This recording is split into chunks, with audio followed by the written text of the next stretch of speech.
I delivered several babies on Christmas Eve morning.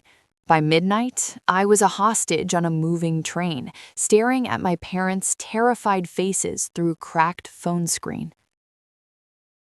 The hospital shift bled into chaos, patient complications, emergency calls, exhaustion blurring my judgment. I rushed to catch my train home, still on the phone, barely conscious of my surroundings. Wrong platform. Wrong train. I didn't realize until the doors sealed shut and he appeared beside me. Boren White, a name I'd learned to whisper like a prayer and a curse. He didn't grab me, didn't shout, just showed me the video. "Dr. Duncan, my daughter won't survive the night without you. You're coming with me." My parents, bound and gagged, stared through the screen, unless you'd prefer they spend Christmas discovering my limits. The train dove into the tunnel. Darkness swallowed everything.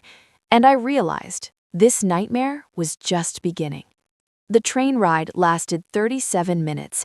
I counted every single one, my hand clutching the phone he'd confiscated the moment we stepped off at a place that looked like an abandoned industrial station I'd never heard of.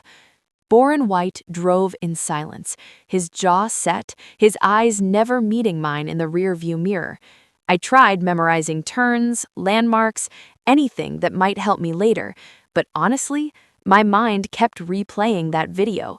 My mother's mascara-streaked face, my father's futile struggle against the ropes, the way they'd looked at the camera like they were staring into their own graves. "They're comfortable," Boren said, suddenly, as if reading my thoughts. "I'm not a monster, Dr. Duncan." "Said every monster in history," I shot back before I could stop myself. He almost smiled. Almost. Fair enough. The warehouse emerged from the darkness like something out of a fever dream. Massive, isolated, surrounded by empty lots and dead factories. But inside was nothing like I expected. The moment Boren unlocked the reinforced door and fluorescent lights flickered to life, I stopped breathing. This wasn't some dank criminal hideout. It was a fully equipped medical facility. Surgical lights hung from the ceiling, monitoring equipment lined the walls, an examination table, an IV stand, cabinets that held a whole lot of unexpected supplies. Someone had spent serious money transforming this space. "Welcome to my daughter's world," Boren said quietly, gesturing me forward. "She's been waiting for you." My legs moved on autopilot, my doctor brain cataloging everything, while my terrified human brain screamed at me to run. But run where? To whom? My parents were somewhere in this building, and this man made it crystal clear what defiance would cost. "She's in the next room," and God help me, she was beautiful. Faith sat propped up against pillows on a hospital bed that looked absurdly large for her tiny frame. 12 years old, Boren had said, but she looked maybe 8, fragile, pale, with enormous brown eyes that tracked my entrance with unsettling intelligence. Her hair had that wispy quality of someone who'd been sick for a long time, and her lips held a bluish tint that made my heart clench with professional alarm. But she was smiling, actually smiling. "Are you the new doctor?" she asked, her voice surprisingly strong. "Daddy said you were the best in the whole country. He showed me your picture online. You delivered the governor's twins last year, right? That was on the news." I stared at her, then at Boren, who stood in the doorway like a sentinel. "You showed her my picture?" "Faith wanted to know who was coming to help her," he said simply. "I don't lie to my daughter." "Just to everyone else," I muttered, moving closer to the bed despite myself. Faith's eyes followed me with naked hope, and I felt something crack inside my chest. This wasn't some elaborate hoax. This child was genuinely critically ill. "I'm Dr. Duncan," I said, automatically softening my voice the way I did with all my young patients. "But you can call me Rita if you want. How are you feeling today, sweetheart?" "Tired, and my stomach hurts, but Daddy says you're going to fix me, so I'm not scared anymore." The faith in her voice, no pun intended, was devastating. I glanced back at Boren, whose expression had shifted into something raw and desperate. This man would clearly do anything for this child, including kidnapping a surgeon on Christmas Eve. "Can I examine you?" I asked gently. She nodded eagerly, and I spent the next 20 minutes conducting the most surreal medical assessment of my career. My hands moved through familiar motions, checking pupils, palpating lymph nodes, listening to heart and lung sounds, while my mind reeled with the absurdity of the situation.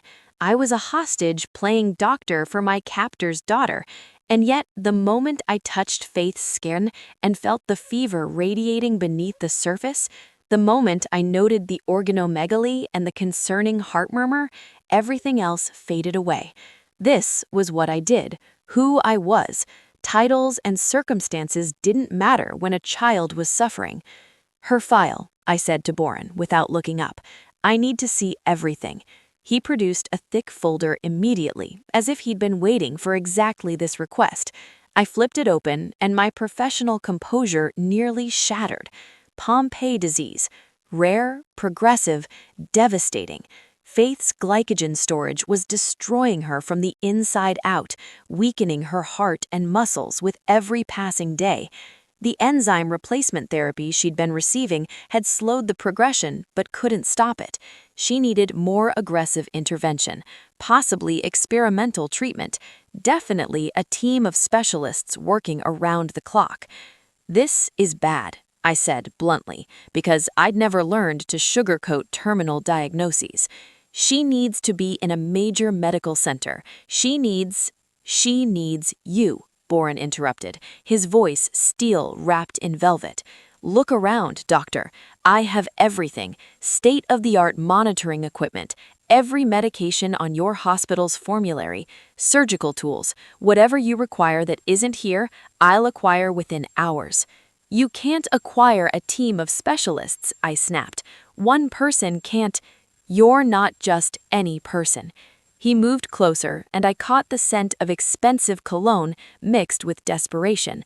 "I did my research, Dr. Duncan. You published a paper on novel treatment approaches to Pompe disease. You've successfully managed 3 Pompe patients when other doctors said they were hopeless.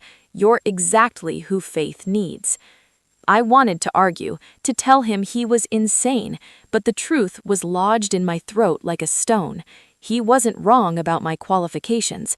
I had pioneered some unconventional approaches to Pompe disease. I had saved children other doctors had written off. "My parents, I want to see them now." Boren pulled out a tablet, tapped the screen, and turned it toward me. Live video feed. My parents in a surprisingly comfortable-looking room, 2 beds, a bathroom, a table with food. My mother was pacing. My father sat with his head in his hands, both unharmed, both terrified. They have everything they need: food, water, warmth. I check on them every few hours. They don't know where they are or why they're here. I thought it was kinder that way. "Kinder?" I repeated numbly. "Heal my daughter," Boren said, his voice dropping to something almost pleading. "Give Faith a chance at life. Do that, and everyone goes home. You, your parents, everyone. I'll disappear from your lives completely. You have my word." The word of a kidnapper. How reassuring. Faith made a small sound. Was she laughing? I looked over to find her watching us with barely concealed amusement. "Daddy, you're terrible at asking for help. Dr. Rita probably thinks you're some kind of villain." "I wonder why," I said dryly, and Faith actually giggled. "He's not, though," she continued, her eyes suddenly serious. "He's just scared, like really scared. He gets all weird and intense when he's scared. You should see him at parent-teacher conferences." Despite everything, the kidnapping, the threats, the absolute insanity of this situation, I almost smiled. This child had somehow maintained her humor through terminal illness and whatever nightmare had led her to this warehouse prison. "Well," I said, turning back to the medical file, "if I'm going to do this, and let me be clear, I'm only doing this because a child's life is at stake, I need to see all previous treatment records, every doctor she's seen, every medication tried, everything. Boren handed me another folder.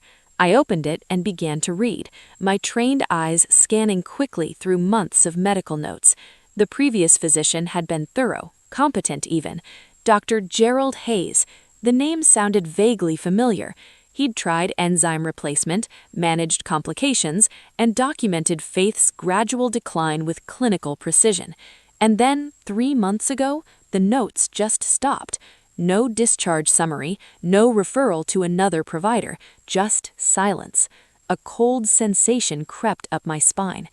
"What happened to Dr. Hayes?" I asked slowly. Boren's face became a mask. He was unavailable to continue treatment. Unavailable? I set down the file. That's an interesting word choice. Did he refuse to keep seeing Faith? Did you threaten him too? Did he helped Faith as long as he could. Boran interrupted, his tone making it clear the subject was closed. Then circumstances changed. I wanted to push, to demand answers, but Faith was watching us with worried eyes, and I couldn't bear to upset her further. Instead, I returned to the examination table, running my hands along its edges while I thought. The metal was cold, institutional. Someone had invested serious resources into this space. Someone who clearly... My fingers caught on something. I looked down. There, scratched into the underside of the table's edge in tiny, desperate letters. "He's not who you think. Trust him." My blood froze. The message was crude, carved with something sharp, probably over many sessions. Dr. Hayes, it had to be. He'd left a message for whoever came after him. But what did it mean? Trust Boran? The man who'd kidnapped me? Who'd kidnapped Hayes before me? Or was this some kind of warning? A cryptic message I was too panicked to decode? I looked up, my heart hammering, and found Boran watching me from across the room. His expression was unreadable, not threatening, not pleading, just waiting, like he knew exactly what I'd found, like he'd been expecting this moment. Our eyes locked, and in that suspended instant, I realized something terrifying. I had no idea who Boran White really was, what he was truly capable of, or whether the message hidden in the metal was my salvation or my doom. Dr. Rita's caught between a very sick child, hostage parents, and a mystery. Please kindly hit subscribe as we unravel this beautiful journey of survival, love, and family.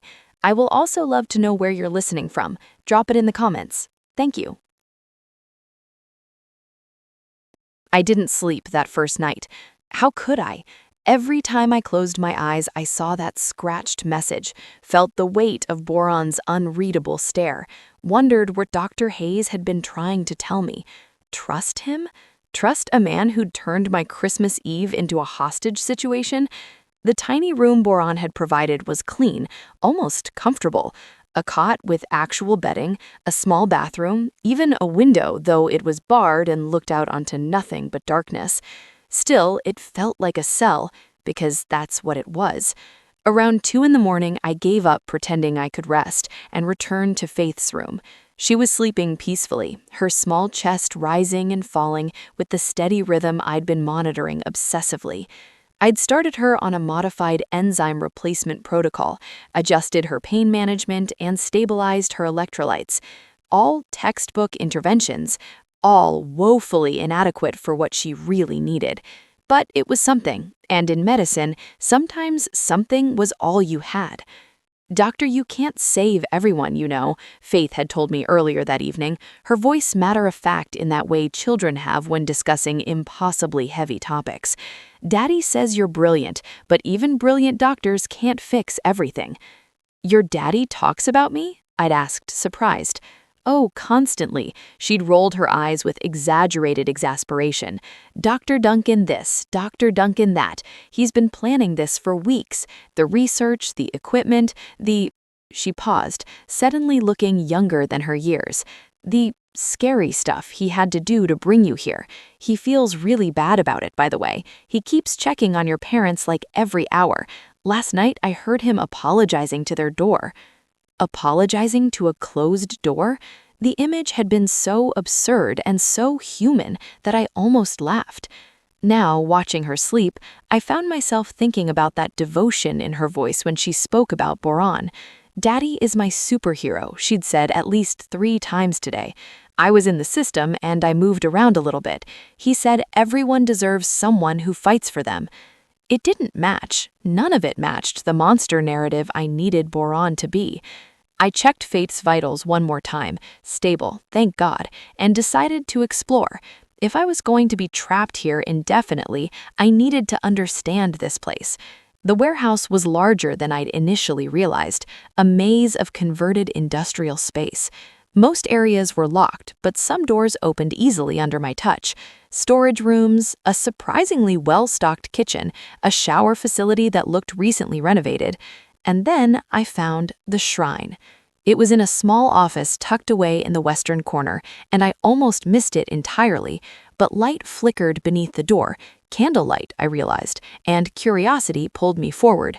I pushed the door open slowly, half expecting to find Boran inside. The room was empty of people, but full of ghosts. Photographs covered every surface, a beautiful woman with dark hair and a smile that could light up midnight. Boran, years younger, laughing in a way that transformed his entire face. Wedding photos, a modest ceremony, both of them radiating joy despite the obvious budget constraints. And then the documentation of dreams deferred. Medical bills for fertility treatments, insurance denial letters, a framed positive pregnancy test that made my throat tight. But no baby photos followed, just more bills. IVF attempts, consultations with specialists whose fees I recognized as astronomical, and finally, a death certificate. Leela White, aggressive lymphoma, 4 years ago. She'd been 31. I wondered when you'd find this room. I spun around, heart hammering. Boran stood in the doorway, his silhouette backlit by the hallway fluorescence. He didn't look angry that I'd invaded this private space. If anything, he looked relieved, like he'd been waiting for this conversation. "I'm sorry," I said automatically. "I shouldn't have." "It's fine." He moved into the room, his movements careful, measured. Up close, I could see the exhaustion etched in his face, the shadows under his eyes that matched my own. He picked up one of the wedding photos, his thumb tracing the frame's edge. "Leela, my wife, my whole world once."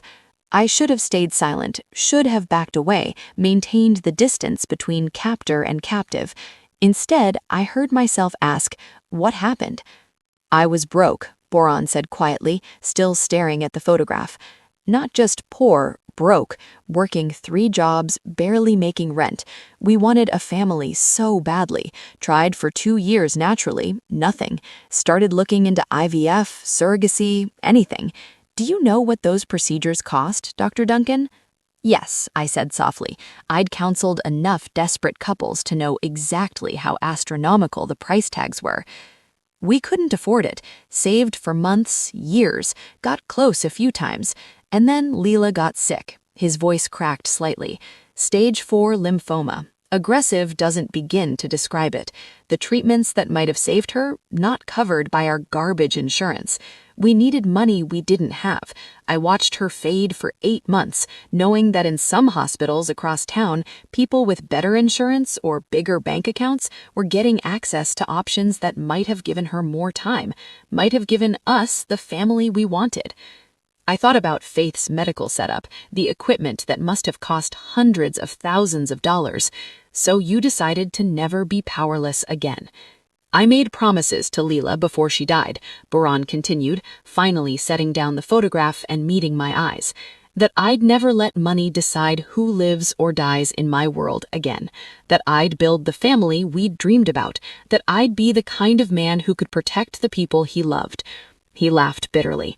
"Turns out those promises required me to become someone she'd probably hate.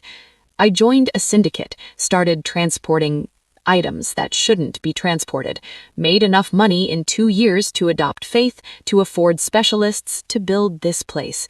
And when legal medicine wasn't enough, I asked, understanding crystallizing, when Faith got very sick and even your criminal money couldn't buy her way to the front of every line, couldn't guarantee results? I remembered those promises, he said simply, and I did what I had to do. We stood in silence, surrounded by the ghost of Leela White and the dreams she'd left behind. I wanted to hate him, wanted to hold on to my righteous anger, but all I could think about was my own sister, Emily, who died when I was 16 because we didn't have the resources as well. I'd become a doctor because of that powerlessness. Boran had become a criminal for the same reason. Faith talks about you constantly, I said finally. She adores you. She's the only good thing I've done in the past couple of years. His voice was raw. If she dies, Dr. Duncan, I don't know what happens to what's left of me. I should have said something clinical, something distant. Instead, I found myself confessing. I lost my sister when I was young. I understand what it's like to watch someone fade and feel completely helpless. I understand building your entire life around making sure it never happens again. Boren's eyes widened slightly, seeing me, really seeing me for the first time. Is that why you became a doctor? Is that why you became whatever you are now? We looked at each other across Lila's shrine, two people who'd let loss reshape them into something harder, something willing to cross lines others wouldn't. The moment stretched, loaded with understanding I didn't want to feel. I should check on Faith, I said abruptly, breaking whatever was building between us. Thank you, Boren said, for helping her, for staying, even though, don't thank me, I'm here because you're threatening my parents. I know, he smiled sadly, but you're treating Faith like she matters, like she's more than just leverage. You didn't have to do that. I fled the room before I could say something I'd regret, my emotions a tangled mess I refused to examine. Back in Faith's room, I busied myself checking monitors, adjusting her IV, anything to avoid thinking about Boren's grief-stricken eyes or the uncomfortable parallels between us. Faith stirred, blinking awake. Dr. Rita, you're still here? Someone has to make sure you don't throw a party while I'm sleeping, I teased gently. She giggled, then grew serious. You found Mommy Lila's pictures, didn't you? Daddy always lights candles for her on hard nights. He loved her very much. He still does. Faith's voice was matter-of-fact. But he has room for more love now. He just doesn't know it yet. People think hearts run out of space, but they actually grow bigger when you love more people. I learned that from my favorite caregiver. The wisdom in this child's voice made my chest ache. You're pretty smart for your age. I've had a lot of time to think about love and family. Being sick makes you grow up fast, but it also shows you who really cares, and Daddy cares for me. Later, after Faith drifted back to sleep, I walked past Boren's office and saw him through the half-open door. He sat in the dark with a book in his lap, reading aloud to no one. No, to Faith, via a baby monitor on the desk, The Little Prince. His voice was soft, breaking slightly on the tender passages about the fox and the rose and what it means to be tamed by another person. It is the time you have wasted for your rose that makes your rose so important. His voice cracked completely on the word important. I backed away before he could see me, something uncomfortably warm blooming in my chest. This man who'd kidnapped me, who'd threatened my parents, who'd broken every law to bring me here, he was reading bedtime stories to a sleeping child through a monitor because she found comfort in his voice. I was still processing that image when I returned to Faith's room and the cardiac monitor erupted into alarm. Her heart rate was plummeting, 60, 50, 45. Faith's eyes flew open, confused, scared. Dr. Rita, I feel weird. It's okay, sweetheart, I've got you. My hands moved on autopilot, checking her carotid pulse, her color, her breathing, symptomatic bradycardia. Either her electrolytes had shifted too fast or her heart was giving up.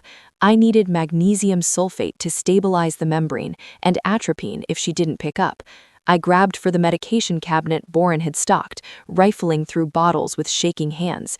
No magnesium sulfate. How was there no magnesium sulfate? Boren, I screamed, I need you now. He appeared within seconds, taking in the scene instantly. What do you need? Magnesium sulfate, injectable, now. It's not in the cabinet. I didn't look up. I was focused on the blue tint spreading across Faith's nail beds. If we don't stabilize her cardiac membrane in the next few minutes, I choked back the word arrest. I couldn't say it with her eyes on me.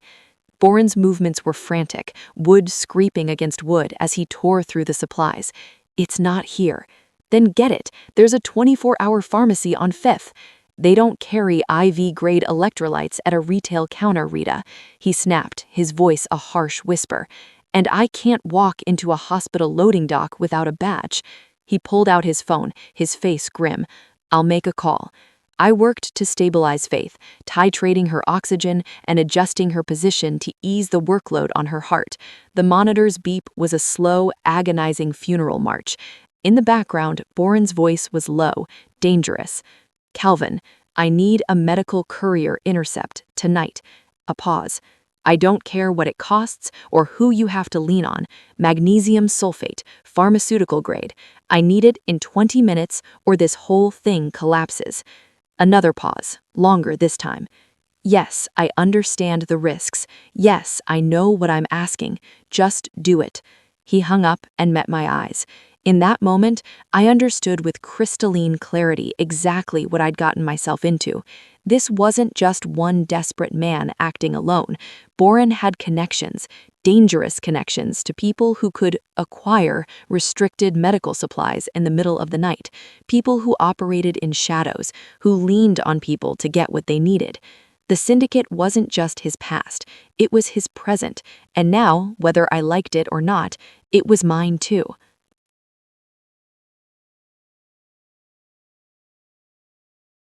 Calvin arrived minutes earlier than expected, which should have been impossible given our location. He was tall, sharp-featured, with the kind of eyes that cataloged everything in a room before deciding whether to trust it. Calvin handed Boren a small medical cooler without ceremony. Then his gaze landed on me, kneeling beside Faith's bed, hands still shaking from adrenaline, my scrubs stained with sweat. So you're the famous Dr. Duncan, the reason Boren's been acting like a lunatic for a while now. Calvin, not now, Boren warned. No, definitely now. Calvin stepped closer, ignoring Boren's glare. He studied me with unsettling intensity. What's so special about you that he's risking everything? You know what he is, right? What do we do? I focused on drawing up the magnesium sulfate, my hands steadier now that I had what I needed. I need to run this as a bolus. Boren, eyes on the BP cuff. If her systolic drops below 90, tell me instantly. I commanded, reclaiming my authority in the room, and proceeded to add, you must be a good observer, given that you're good at transporting things that shouldn't be transported. Calvin laughed, sharp, humorless. Transports, that's diplomatic. You know he's just the driver, right? Bottom of the food chain. He doesn't have the juice to be playing doctor kidnapper, using syndicate resources for personal business. His bosses find out he's got a civilian hostage and a dying kid in an unauthorized facility. He drew a finger across his throat. They'll eliminate him. Probably you too. Loose ends and all that. Calvin, get out, Boren said, his voice dropping into something dangerous. I'm trying to help you, brother. Calvin raised his hands in mock surrender. This whole situation is insane. You've got maybe a week before someone notices the supply discrepancies, the unexplained absences. And then what? You think they'll just let you walk away? I slowly pushed the medication into the Y site of Faith's IV line, my eyes alternating between the syringe and the monitor. Come on, sweetheart, respond. The monitor didn't jump instantly, but the heart rate leveled out, 60 beats per minute, 65, then 70. The blue tint around her lips faded into a pale, healthy pink. She's stable, I announced, more to Faith than anyone else. You're okay, honey. The scary part's over. Faith managed a weak smile. You're really good at your job, Dr. Rita. Well, I had motivation. I smoothed her hair back, then turned to Calvin with more confidence than I felt. Thank you for bringing the medication. You probably saved her life. Something flickered in Calvin's expression. Surprise, maybe respect. Yeah, well, Boren's the only decent guy I know in this business. Figured I owed him one. He headed for the door, then paused. But Doc, whatever you think is happening here between you and him, ask yourself if it's real or if it's just your brain trying to make sense of captivity. Stockholm Syndrome is a hell of a thing. The door closed behind him, and his words hung in the air like smoke. Stockholm Syndrome. Was that what this was? The uncomfortable warmth I felt watching Boren read to Faith, the empathy I'd experienced in Leela's shrine, the way my heart had lurched when I'd heard the desperation in his voice on the phone. Were those genuine feelings, or just my psyche's survival mechanism? He's not wrong, Boren said, quietly, his reflection ghostly in the glass. About the risks I'm taking, about what happens if this goes wrong. You should know what you're caught up in. I'm not caught up in anything. I'm here because you forced me to be here. Right, of course. Eventually, Boren released my parents. I wasn't there when he did it. I was with Faith, who'd stabilized beautifully and was currently lecturing me about proper bedside manner. You're too serious, Dr. Rita. You need to smile more. Daddy says smiling releases endorphins, which are basically free medicine. Your daddy is surprisingly well-informed about neuroscience, I said dryly. He reads a lot, says knowledge is the only thing nobody can take from you. Faith paused, then added with studied casualness, he likes you, you know. He keeps finding excuses to check on you. Last night, he stood outside your door for like 10 minutes before walking away. My stomach did a complicated flip. He was probably just making sure I wasn't planning an escape. Sure, Faith said, in a tone that suggested she wasn't buying it for a second. That's definitely why he asked what kind of tea you prefer. When Bourne returned to the warehouse hours later, he found me pacing anxiously. My parents, I said immediately. You let them go? Dropped them at a neutral location downtown, gave them your phone back, money for a cab, instructions to wait 72 hours before making any decisions. He ran a hand through his hair, exhaustion evident in every line of his body. I told them you're staying voluntarily to finish work on Faith, that if they contact authorities, they'll never see you again. If they wait, you'll be home soon enough. They'll never believe I'm staying willingly. I know, he met my eyes. Your mother called me a monster. Your father said he'd hunt me down himself if anything happens to you.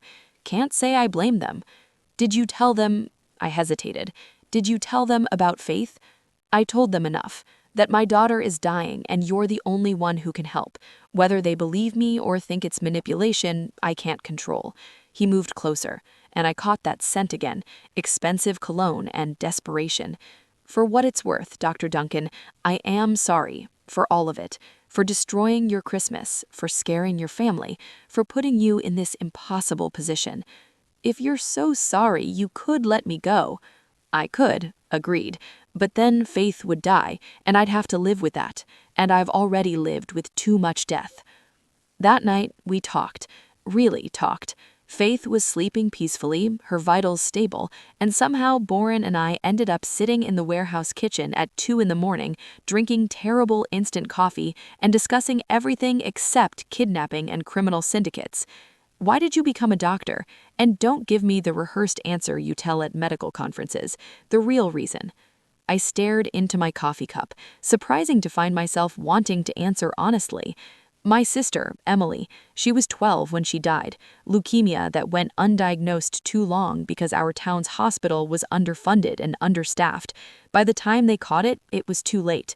I was 16, completely helpless. I watched her fade for 6 months, knowing that if we'd lived somewhere else, if we'd had better insurance, if someone had just paid attention earlier, I trailed off. I became a doctor so I'd never feel that powerless again, so I could be the person who pays attention, who catches things early, who fights for patients everyone else has given up on. And now you fight for impossible cases, Boren said softly, the ones other doctors say aren't worth the effort. Everyone's worth the effort. Even Faith, even though treating her means staying here with your kidnapper? I looked at him, really looked at him. The shadows under his eyes, the grief etched in his features, the desperate hope he tried to hide whenever he watched his daughter. Even Faith. I guess we're both trying to rescue people who've already left us, Boren said softly. Me with Leela, you with Emily. Maybe that's why we understand each other.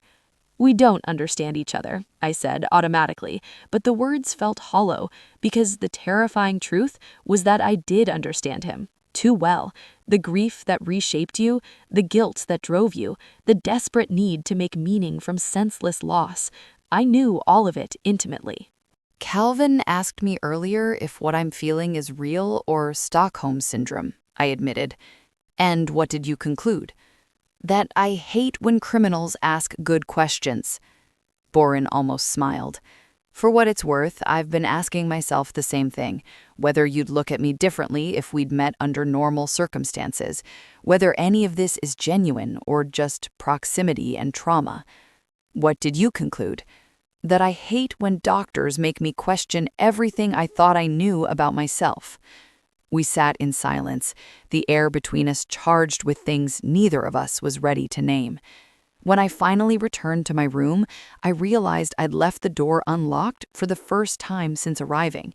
Not because I'd forgotten, because some part of me had decided I didn't need that barrier anymore. The next morning, Faith was sitting up in bed, color in her cheeks, playing a game on a tablet Boren had provided. She looked almost healthy, though I knew better than to trust surface appearances with Pompe disease. Still, the improvement was undeniable. "Dr. Rita," she called when she saw me. "Look, Daddy downloaded this new game where you build hospitals and save patients. It made me think of you." "That's very sweet, honey." I checked her vitals. All normal, miraculously normal. "How are you feeling today?" "Good, really good." She paused her game, her expression suddenly serious. "Can I ask you something?" "Of course." "If I die," she began, and my heart clenched. "If I don't get healed and I die, will Daddy be all alone again?" The question hit like a physical blow. I sat on the edge of her bed, choosing my words carefully. "Faith, you're responding beautifully to treatment. I don't think— But if I do," she insisted, "I worry about him. If I go away like Mommy Leela did, he won't have anyone, and that makes me sad." I took her small hand, this impossibly wise child who worried about her father's loneliness while facing her own mortality. "Your daddy is stronger than you think, and he's not alone. He has people who care about him." "Like you?" The question hung between us, loaded with implications I wasn't ready to examine. Before I could answer, commotion erupted outside, car doors slamming, urgent voices, footsteps approaching the warehouse entrance. Boren appeared in the doorway, his face grim. "It's your parents. They brought police." My stomach dropped. I ran to the main area and looked through the security monitor. My mother, my father, 2 uniformed officers, all approaching the entrance. Grace's face was set with determination, Wilson's with worry. They were coming to rescue me. "You need to hide," I said to Boren. "Take Faith and—" "No." He was eerily calm. "No more hiding. This is your choice now, Dr. Duncan. I'm not stopping you from leaving, but I'm not running either." The pounding started, fists on the reinforced door. "Rita!" My mother's voice, frantic. "Rita, if you're in there, we're getting you out." I looked at Boren, at Faith appearing behind him with frightened eyes, at the door that separated my old life from this complicated new reality. Calvin's words echoed in my head. "Ask yourself if it's real, or if it's just your brain trying to make sense of captivity." I walked to the door and opened it. My parents rushed forward, my mother grabbing me, checking me for injuries, her hands shaking. "Oh, thank God, baby, thank God. Are you hurt? Did he—" "I'm fine, Mom. We're taking you home right now. These officers will handle—" "I'm not leaving yet." The words dropped like stones into water. Everyone froze. My parents, the police officers, even the morning itself seemed to hold its breath. "What?" Grace's voice was barely a whisper. "This child needs me," I said, turning to gesture at Faith, who stood in Boren's shadow. "She's critically ill. I can't abandon her." "Rita, he's brainwashed you, Mom. Can't you see that? This is Stockholm Syndrome, baby. You're not thinking clearly." I'm thinking perfectly clearly. Ma'am, one of the officers stepped forward, his hand resting carefully on his belt. Are you being held against your will? You can be honest. We're here to help. I looked back at the warehouse, at Boren, his expression unreadable, making no move to stop me. At Faith, pale and frightened, her tablet still clutched in her small hands. At the medical equipment. At the choice that would define everything that came next. No, I said finally. I'm not being held against my will. I'm staying by choice. My mother's hand cracked across my face before I even saw it coming. The slap echoed across the empty lot, shocking in its violence. "He's poisoned your mind," Grace screamed, tears streaming down her face. "My daughter would never—" "Your daughter," I said quietly, my cheek burning, "is telling you the truth. This child is dying, Mom. She's 12 years old, and without help, she has weeks at most. I can't walk away from that. I won't." The police officers exchanged glances. One spoke to his radio, requesting backup or guidance, I couldn't tell which. My father stood frozen, his face gray with shock, and something that might have been understanding. "Dr. Duncan," the first officer said carefully, "if you're saying you're here voluntarily, we can't force you to leave, but we need to be absolutely certain. This man," he gestured at Boren, "he hasn't threatened you, your family, he hasn't coerced you in any way." I met Boren's eyes across the distance. He gave me the smallest nod, permission, absolution, acceptance of whatever I chose. And in that moment, I realized the truth that Calvin had warned me about, that my mother was screaming about, that I'd been avoiding for days. This had stopped being simple captivity somewhere between Leela's shrine and Faith's laughter and Boring's broken voice reading bedtime stories to a sleeping child. He lured me into coming here, I admitted, trying to cover up with language that could possibly be non-implicating, I assumed, watching my mother's face light with vindication. When he first brought me here, he showed me a video of my parents here. That happened. "So arrest him," Grace turned to the officers. "Kidnapping, extortion, whatever you need to call it. But my parents were here while I helped his daughter, and he gave them the option days ago to leave. At this point, regardless of how this started, there's a child in there who needs me, and I made an oath to do no harm. Walking away now, that would be harm," I concluded, hoping that I had worded what I said just okay. The police officers left reluctantly after I derailed. My mother refused to look at me, her silence more devastating than her earlier slap. But my father lingered, his weathered face etched with something between disappointment and understanding. "Rita," Wilson said quietly, pulling me aside while Grace sobbed in the patrol car. "I know you think you're doing the right thing. I know that oath you took means everything to you. But baby girl, you can't save everyone. Sometimes trying to rescue people just pulls you under with them." "Faith is just a little girl, Dad." My voice cracked despite my best efforts. "She didn't choose any of this. She's dying, and I'm not leaving a child to suffer just because her father made terrible choices." "And what about your choices?" He gripped my shoulders, his eyes searching mine. "What about your life, your career, your safety? This man, he's dangerous, Rita. Whatever you think you're feeling—" "I'm not feeling anything except professional responsibility," I lied. "This is about medicine, about a patient who needs me." Wilson studied me for a long moment, then pulled me into a fierce hug. "Your mother and I will wait 2 weeks," he whispered against my hair. 2 weeks for you to finish whatever treatment this child needs. Then we're coming back, with or without police. Understood?" "Understood," I managed, breathing in the familiar scent of his aftershave and knowing I was breaking his heart.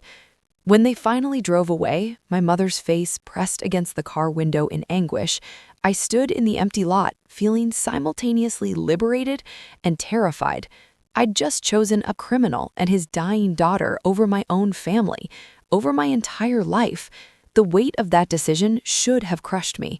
Instead, I felt oddly light. "You didn't have to do that," Boran said from behind me. I hadn't heard him approach. "I know I would have understood if you'd left." "I know." I turned to face him. "That's part of why I stayed."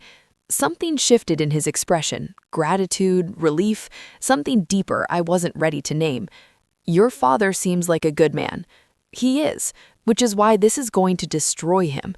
I wrapped my arms around myself against the morning chill. My mother thinks you've brainwashed me. Calvin thinks it's Stockholm Syndrome. What do you think it is? I think, Boron said carefully, that you're someone who can't walk away from suffering, even when you should. I think you see Faith as your sister, a second chance to save someone you couldn't save before. And I think you're terrified that what you're feeling for me might be real. The accuracy of his assessment stole my breath.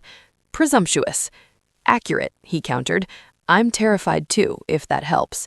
Inside, Faith was sitting up in bed, tablet abandoned, her face anxious. Did they take you away? She asked the moment she saw me. I heard yelling and I thought, I'm still here, sweetheart. I sat beside her, checking her vitals automatically, not going anywhere. Because of me or because of Daddy? The question was delivered with a 12-year-old bluntness. Both, I admitted, because lying to this child felt impossible. You need care, and your father needs, well, someone to keep him from doing anything else spectacularly stupid. She giggled, then turned serious. Dr. Rita, thank you for picking us. The days that followed developed a rhythm that terrified me with its normalcy. Mornings meant medication protocols, blood draws, careful monitoring of Faith's progress. Afternoons brought physical therapy exercises, educational games to keep her mind sharp, small victories celebrated with exaggerated enthusiasm. Evenings were dinner together. Boron cooked surprisingly well, a skill he'd developed during his broke years. Then movies on Faith's tablet. The three of us crowded onto her hospital bed like an actual family. You two should get married, Faith announced one night during a particularly sappy romantic comedy. Then we'd be a real family, and I could be the flower girl at the wedding. I've always wanted to be a flower girl. Faith, Boron said, his ears reddening. That's not how these things work. Why not? You like each other, I can tell. She turned to me with devastating directness. Don't you like Daddy? He's nice, and he cooks good, and reads good bedtime stories. Plus, he's handsome. My friend Sophia says handsome daddies are the best kind. I choked on my water. Those are all excellent qualities. See? Faith beamed at Boron triumphantly. He said those were excellent qualities. That's not the same as, you didn't deny the handsome part, Faith pointed out, with the logic of someone who'd clearly spent too much time around lawyers and criminals. Boron rescued me by distracting Faith with dessert, chocolate pudding he'd somehow acquired from his mysterious supply channels. But later, after she'd fallen asleep and I was updating her medical charts, he found me in the makeshift office. Sorry about the matchmaking, he said, leaning against the doorframe. She's been doing that since day 3. I think she watched too many romantic comedies over the years. It's fine. She's just trying to build the family she wants. I set down my pen, suddenly exhausted. She's terrified of leaving you alone, you know. She asked me what would happen to you if she died. Boron's face crumpled for just a moment before he regained control. I shouldn't have burdened her with my grief. Children shouldn't worry about their parents' loneliness. Children who've experienced loss worry about everything, I said softly. Trust me, I know. After Emily died, I spent years terrified my parents would disappear too. I'd check on them constantly, panic if they were late coming home. That hypervigilance never really goes away. Is that why you never married? Never had your own family? The question was gentle, curious, rather than judgmental. Partially. Mostly I built walls. I stood, moving to the window that looked out to nothing but darkness. After Emily, I decided the only safe way to love people was from a professional distance, patients I could care about because there were boundaries, protocols, clear beginnings and endings. Real relationships? Too risky, too much potential for loss. And now, are you still hiding behind those walls? Boron moved beside me, close enough that I could feel his warmth. Hard to hide behind walls when someone kidnaps you and drags you into their life, I said, aiming for levity but landing somewhere near truth. I'm sorry about the kidnapping part, not dragging you into my life. Want to know something pathetic? I researched you for weeks before Christmas Eve, read every article you'd published, watched interviews, learned everything I could about Dr. Rita Duncan. I told myself it was just reconnaissance, knowing my target, but really, I was fascinated. This brilliant surgeon who fought for impossible cases, who'd revolutionized treatment protocols, who seemed to genuinely care about every patient she touched. I thought, if anyone can save Faith, it's her. If anyone might understand why I'm doing this, it's her. And was I what you expected? You're more, he said simply.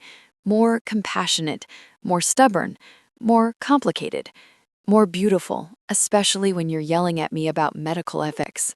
My heart did something complicated in my chest.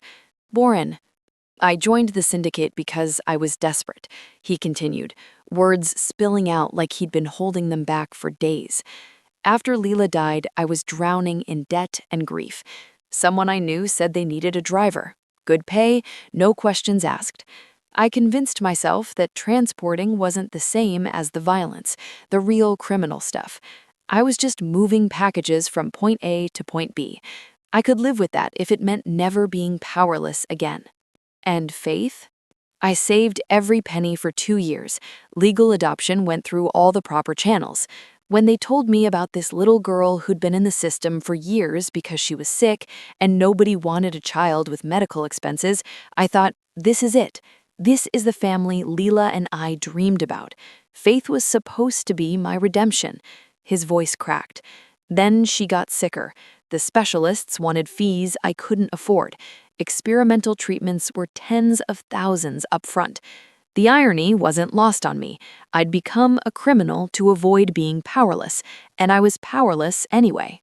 So you decided to kidnap a doctor? So I decided to kidnap a doctor, he agreed. The worst decision and the best decision I've ever made. I should have stepped away, should have maintained the professional distance I'd spent my entire adult life perfecting. Instead, I found myself asking, why the best?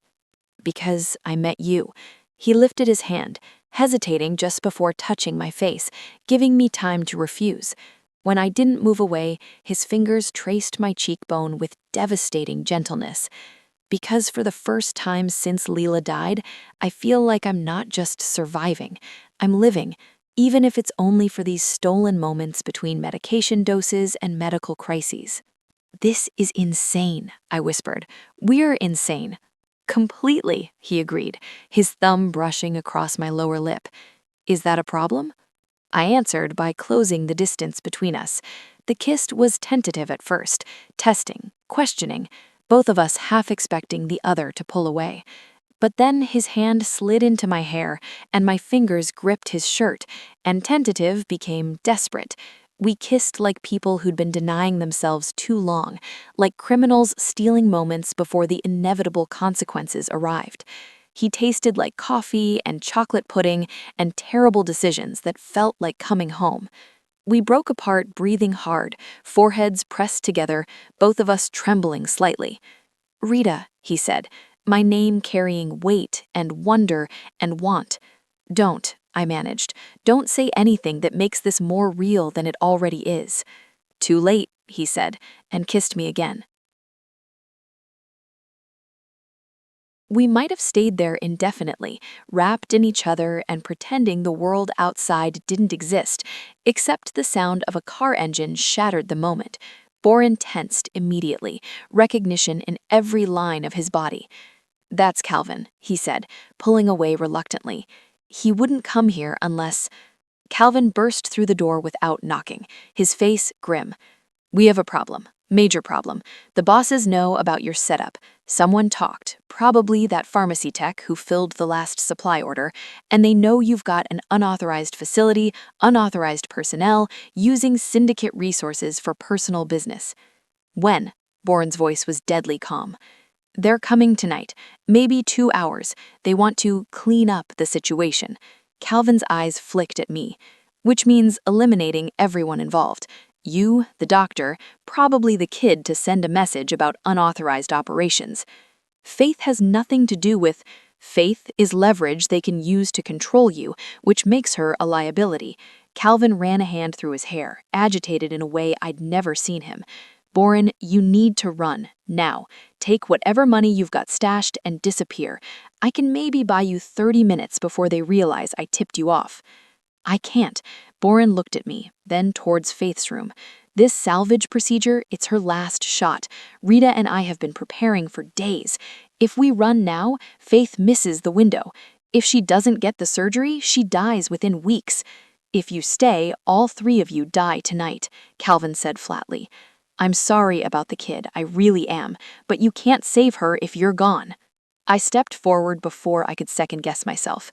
"Give me 1 week to stabilize Faith, then we run, all three of us. You leave the syndicate completely. We disappear, start over somewhere they'll never find us." Both men stared at me like I'd lost my mind. Maybe I had. "You're seriously suggesting—" "1 week," I repeated. "Trust me." Calvin muttered something that sounded like a prayer or a curse. "You're both insane, but if you're doing this, you need to move up the surgery timeline. Do it tomorrow, get her stable enough to travel and run. I'll feed them false information, buy you maybe 72 hours before they realize you've gone." The next 48 hours blurred into frantic preparation. I titrated her pre-op boluses, did as much preparation as I could do. In a room this small, there's no margin for a mechanical failure. Boren liquidated hidden accounts, arranged false identities, mapped escape routes. Faith, sensing the tension, grew quieter, more watchful. "Something's wrong, isn't it?" she asked the night before her surgery. "You're all acting weird. Well, weirder than normal." "Everything's fine, sweetheart," I lied, smoothing her hair. "Just nervous about the big procedure tomorrow." "Will it work, the surgery?" "I'm going to do everything in my power to make sure it does." "And then what? Do I get to go home? Do we all get to go home?" I thought about the plan: running, hiding, building a life in the margins. "We're going to figure it out together," I promised. All three of us. The surgery began at dawn. I'd transformed the warehouse into a makeshift OR, with Boren acting as a surgical tech despite his lack of training. Faith was under deep anesthesia, a terrifying necessity, as Pompeii patients have almost no respiratory reserve. This was a hybrid salvage procedure. 2 hours in, "Boren," I whispered. "I can hear footsteps outside." "Stay calm." His voice came from the shadows. "Don't move your hands." Then I heard it. Footsteps, purposeful and heavy, echoing through the warehouse. The syndicate was early. "Rita, listen to me." Boren's voice was cemetery cold. "I'm going to barricade the door. You have to finish. Can you reach the battery toggle on the equipment rack if needed? If I moved, she'd bleed out in the dark. If I stayed, she'd suffocate." "Yes," I lied. "I can reach it." I heard Boren moving furniture, bracing the door. Heavy impacts started immediately. "Rita," Boren said. I looked up. He was holding a heavy tactical handgun. His expression was gentle, even as the door groaned behind him. "Finish the procedure. Whatever happens out there, you save her. Understand?" "Whatever happens," he repeated, his voice dropping to a gravelly whisper. "Faith survives. That's the only win left." The door splintered. I looked at Faith's sleeping face, then at Boren, who was now a human shield between the syndicate and the table. "I need time," I said, my voice hardening. "Buy more time." "You'll have it," Boren promised. I forced my hands to move. My training took over, a cold autopilot. The door exploded inward. Dark figures poured through. Boren stepped into the breach, his silhouette blocking the muzzle flashes. The last thing I saw was his eyes finding mine, fierce, apologetic, and final. Then, gunfire shattered the darkness, and the backup battery-powered monitors began to wail. The rhythmic thump beep of the pulse oximeter dissolved into a single, unending note. My blood turned to ice. It wasn't the sound of a flatline, it was the ventilator's disconnect alarm. The vibration from the gunfire or a sudden power surge had tripped the switch. "She's not getting air," I screamed. In the pitch black, I couldn't see the tube, but I could hear the hiss of escaping oxygen. I moved by pure muscle memory, my hands flying from the surgical site to the ventilator switch. I felt along the ribbed plastic hose until my fingers found the gap. I jammed the connector back into place with a forceful twist. The shriek of the machine cut off instantly. A second later, the rhythmic, mechanical whoosh of the bellows resumed. The pulse oximeter picked up the beat again. "She's back," I breathed, my forehead leaning against the cold metal of the ventilator. "Everyone stop!" A familiar voice cut through the chaos. Calvin stepped into the room, his own weapon raised but pointed at the ceiling. "Stand down. All of you, stand down now." Calvin, one of the syndicate enforcers, thick-necked, cold-eyed, turned his gun towards Calvin instead. "What are you doing? We have orders to clean this up." Orders that I'm countermanding. Calvin's voice carried absolute authority I'd never heard before. "I've been burning the ledgers all week. As far as the bosses know, this facility never existed. Boren White never had an unauthorized operation. There's nothing to clean up, because officially, there's nothing here." "You've been covering for him?" The enforcer's voice dripped disbelief. "Someone had to." Calvin moved between the armed men and where I knelt, bagging Faith. "Boren's the only guy in this organization who gives a damn about anything besides money and territory. You really want to eliminate him and a civilian doctor over some paperwork discrepancies? That brings heat we don't need." The room held its breath. I kept squeezing the bag. Breath, breath, breath, my entire world reduced to keeping Faith's brain oxygenated while men with guns decided whether we lived or died. "The bosses won't see it that way," another enforcer said, though his weapon had lowered slightly. "The bosses see what I tell them to see," Calvin said flatly. "I'm their accountant. I control the information flow, and right now, I'm telling them Boren White completed his routes, maintained his cover, and is requesting immediate retirement on medical grounds. His daughter is critically ill, and he's stepping away from the life to care for her. Clean, simple, no problems." "And the doctor?" "What doctor?" Calvin gestured at me with theatrical innocence. "I see a woman trying to save a dying child. That's all I see. That's all any of us see, right?" The silence stretched. Faith's chest rose and fell with my mechanical assistance.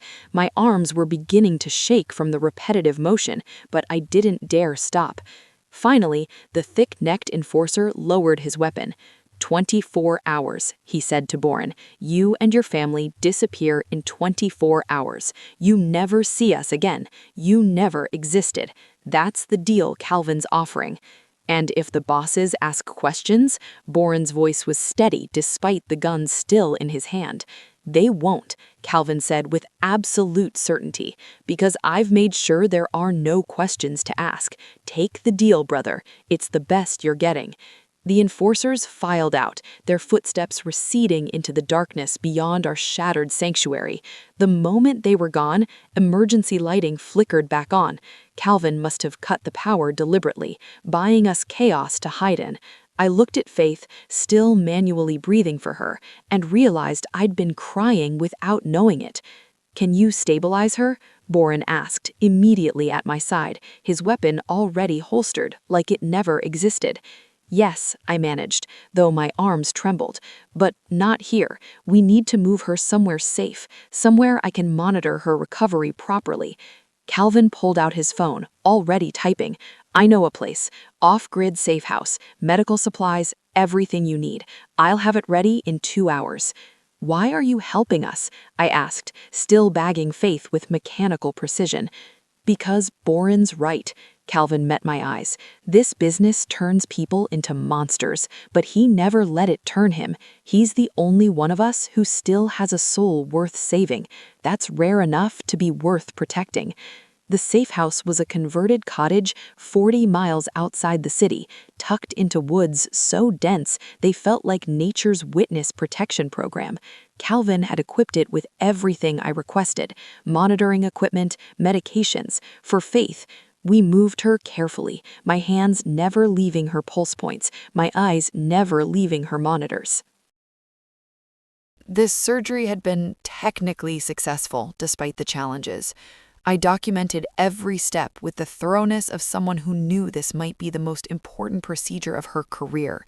But as the hours passed and Faith didn't wake, dread began coiling in my stomach. "Talk to me," Warren said on the second day, his voice hoarse from sleepless nights. "What's happening to her?"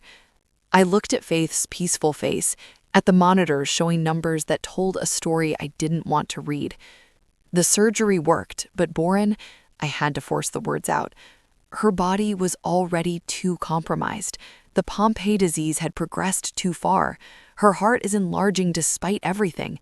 Post-operative cardiomyopathy. Her organs are showing signs of systemic inflammatory response. What does that mean? It means we saved her from one problem but couldn't prevent the cascade of others. My voice cracked. It means we need to transition from curative care to palliative care. It means keeping her comfortable while her body shuts down. Boren's face went absolutely still, processing information no parent should ever have to hear. How long? Days. Maybe a week if we're very, very lucky. And pain? I won't let her suffer, I promised. I have everything I need to keep her comfortable. She won't feel pain, Boren. Just peace. He nodded once sharply, then walked to the window and stood there for a long time while his shoulders shook with silent grief. Faith woke on the third day, surprisingly lucid for someone whose body was failing systematically. Her eyes found me first, then Boren, then tracked between us with that unsettling wisdom she'd always possessed. "I'm dying, aren't I?" she asked, her voice paper-thin but clear. "Don't lie to me. I can feel it."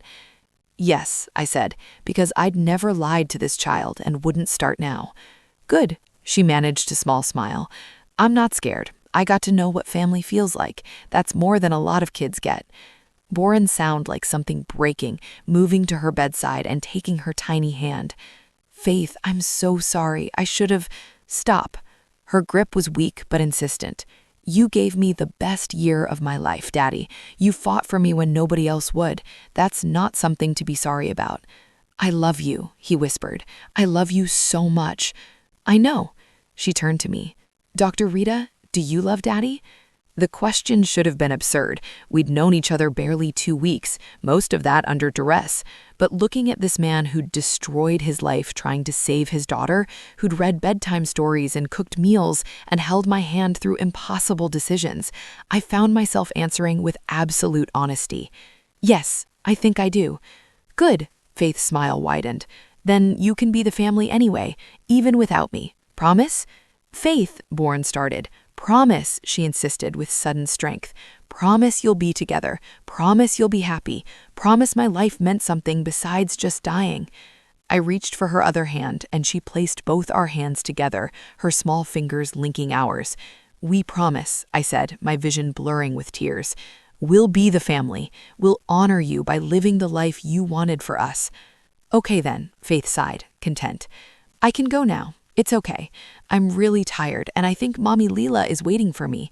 I can almost see her." Over the next hour, we told her stories. Boren about the first day he met her, me about the governor's twins I delivered and how terrified I'd been.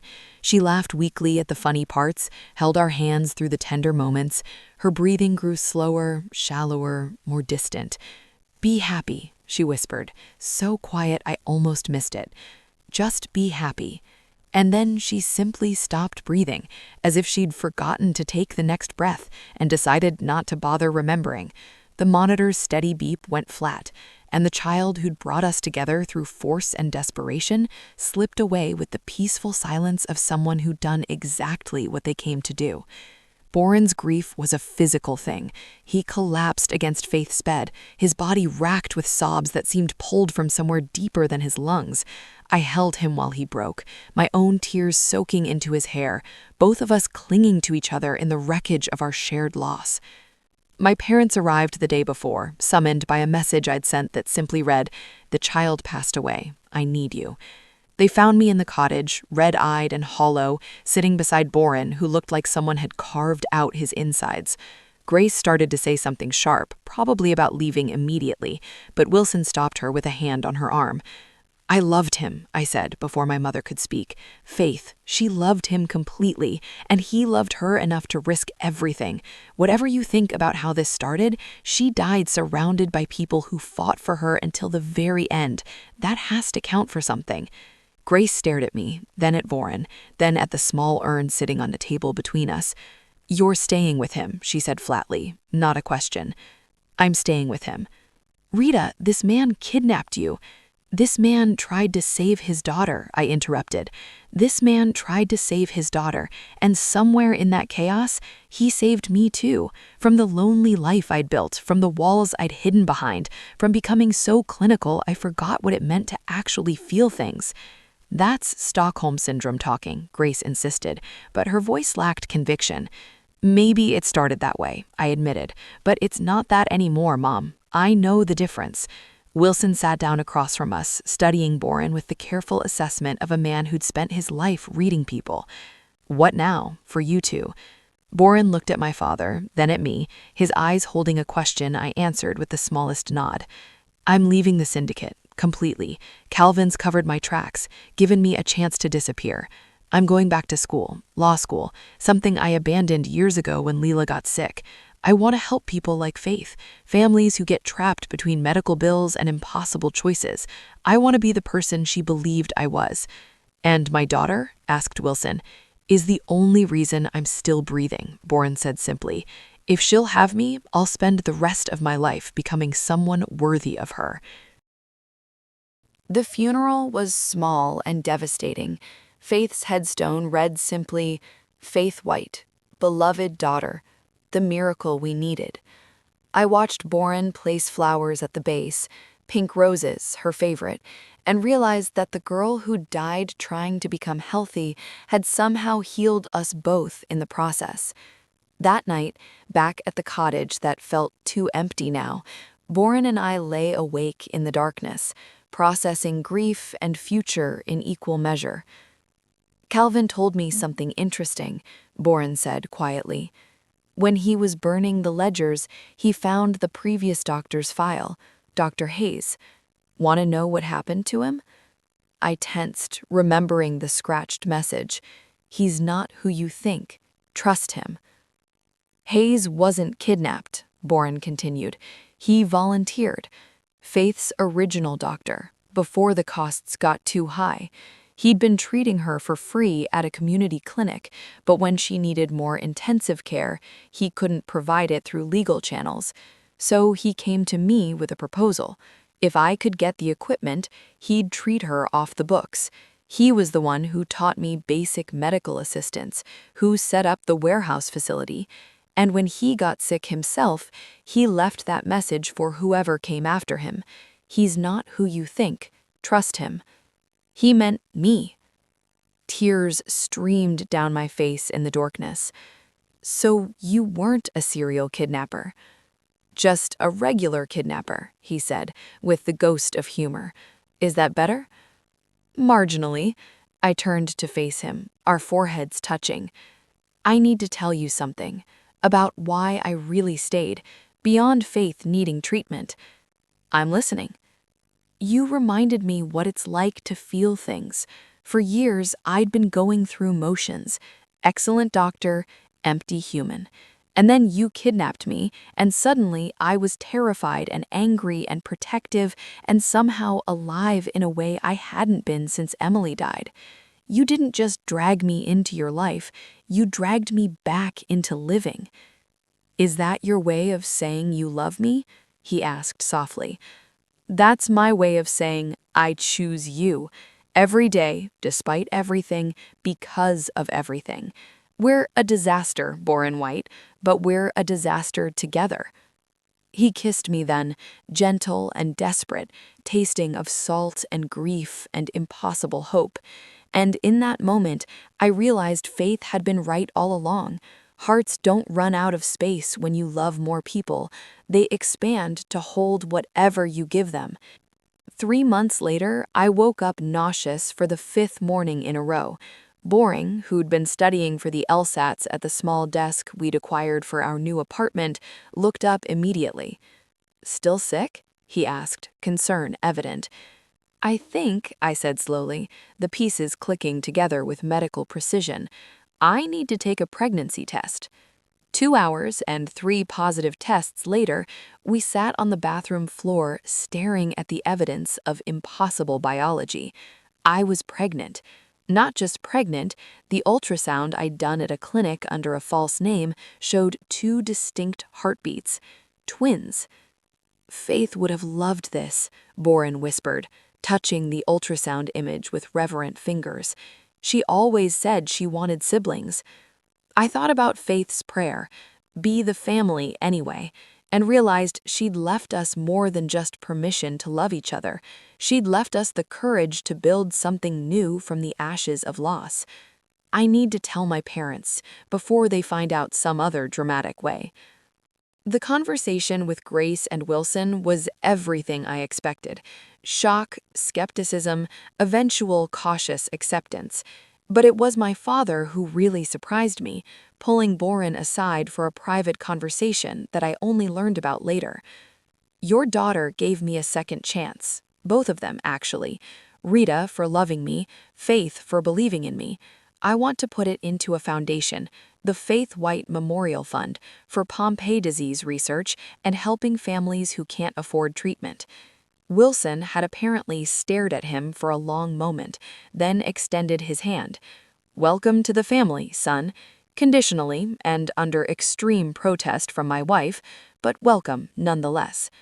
Now, several months later, heavily pregnant and waddling through the early winter snow, I stood beside Boren at Faith's grave on Christmas Eve, exactly 1 year after that wrong train had changed everything. She was right, about being a miracle. We couldn't save her, but she saved us. She recoded our entire lives. Do you regret it? Any of it? The kidnapping, the chaos, the life we had to leave behind? I looked at this man who'd destroyed my Christmas to save his daughter, who'd become a criminal to escape powerlessness, who's somehow transformed into someone studying law to help others avoid his mistakes. I looked at my pregnant belly, holding 2 lives that Faith would never meet, but somehow made possible. I looked at the grave marker that read, "The miracle we needed," and understood that sometimes miracles don't look like healing, sometimes they look like transformation. "Not even a little bit," I said honestly. "She gave us exactly what we needed, even if it wasn't what we expected." We turned to walk back to our car, leaving footprints in the fresh snow, 2 sets becoming one path, heading toward whatever future Faith's love had purchased for us. Behind us, the cemetery held its vigil over a girl who lived 8 years, but whose impact would ripple through generations. "Dr. Rita?" Boren said as we reached the car, using the name Faith had always called me. "Thank you." "For what?" "For getting on the wrong train," he said simply. "For being exactly where I needed you to be, exactly when I needed you. For choosing us when you could have chosen safety." I kissed him there in the parking lot, surrounded by monuments to loss, but holding tight to life. "Best worst decision I ever made," I said against his lips. "Same," he agreed, his hand moving to rest on my belly, where our twins kicked their agreement. "Same." And somewhere in the winter wind, I could almost hear Faith laughing, delighted, victorious, exactly as she'd planned all along. We drove away from the cemetery together, leaving the shadow of the syndicate and the disease behind, stepping into a future bought with a little girl's hope and paid for with love that refused to be anything less than extraordinary. Rita and Boren's story is just starting. They built a life from ashes, raised twins in Faith's memory, and thought they were safe. Drop a comment if you want part 2 and give us guesses as to what might happen. Thank you for listening till this point. Please subscribe.